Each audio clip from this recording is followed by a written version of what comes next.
ક્યારેક સૌથી મજબૂત દેખાતા લોકો અંદરથી સૌથી વધુ તૂટેલા કેમ હોય છે? નમસ્તે મિત્રો, હું નિતેશ. આજે આપણે મનોવિજ્ઞાનનું એક સત્ય સમજવાના છીએ. ક્યારેક જે લોકો દુનિયાને ખૂબ મજબૂત લાગે છે એ જ લોકો સૌથી વધારે અંદરથી તૂટી ગયેલા હોય છે. એવું કેમ?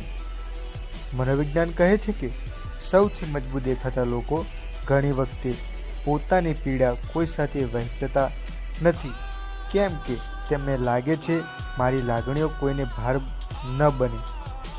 એ લોકો સ્મિત પહેરે છે, પણ એ સ્મિત પાછળ ઘણા અધૂરા જવાબો, ઘણા પ્રશ્નો અને ઘણું જ દુઃખ છુપાયેલું હોય છે.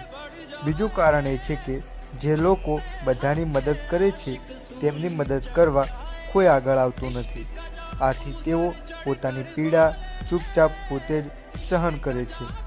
મનોવિજ્ઞાન કહે છે મજબૂત દેખાતા લોકોને દુઃખ નહોતું હોતું એવું નથી. તેઓ ફક્ત દુનિયા સામે તૂટવાનું પસંદ કરતા નથી. ક્યારેક કોઈ મજબૂત માણસ જો શાંત બેઠો હોય તો તેનો અર્થ એ નથી કે બધું સારું છે. ક્યારેક એ શાંતિ જ તેની સૌથી ઊંડી ચોટ હોય છે. આજનો મનોવિચાર કેવો લાગ્યો? લાઈક એન્ડ કમેન્ટ કરીને જણાવજો. કાલે ફરી મળીશું મનોવિજ્ઞાનના નવા વિચાર સાથે.